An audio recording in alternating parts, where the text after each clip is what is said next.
But if you are an Italian opening player and you want to play like a grandmaster and win all your games, then you want to check this out. So of course we start with e4, e5, bro. Yeah, nothing happening here. They defend their pawn. We developed our bishop and we arrived to the gioco piano. Yes, and after we play c3, this is the so-called classical. And okay, they will just play d6 as well. And now we go for the very aggressive d4. D3 is also an option here, but this trap has to, you need this tempo. So of course they will take, we recapture, and of course they will give this check, just stepping out of the how do you say, of the attack. They will go here and they will attack your pawn. Remember that this knight is pinned, so of course it can't capture. And here, bro, you just castle. And they will say, okay, thanks for the pawn. They will capture your knight, of course, you have to recapture. And now they will capture your pawn. They think they're winning here because they don't see this tactic. Of course, you pin the knight, yeah, and threatening to capture. But they will say, bro, doesn't matter. I will just defend while attacking your bishop. And now here's where you have to start thinking like a grandmaster, bro. Here you take. What?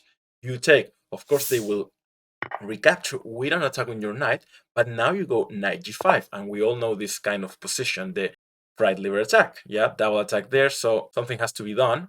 And of course, this can be captured, otherwise they blunder the queen, so in case you were wondering. But they will say, bro, doesn't matter, I will just castle, and now my rook and knight defend the pawn. But now you have this tricky queen h5 move, threatening mate here, yeah? And how can you stop this, bro? How can you stop this? They will play h6. And look at this, bro. Look at this. By bringing the queen to h5, not only you were threatening mate here, but you also were bringing another attacker to this pawn. And of course, you capture with the knight.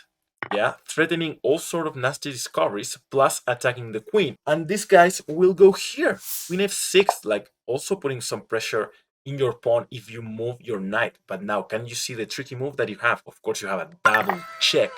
The knight is giving check plus the bishop. So in a double check, the only move is to move the king. There's no other. And the only move they have is either going here or here under the mask of the queen. Let's say they go h8. And now, of course, you deliver mate. How? Well, you go here, supported by the bishop, and also giving a check. Well, another double check, actually. They go here, only move, and of course, now you made them like this. Well, guys, remember to subscribe, and if you want to get to 2000 in 6 months, then send me a message.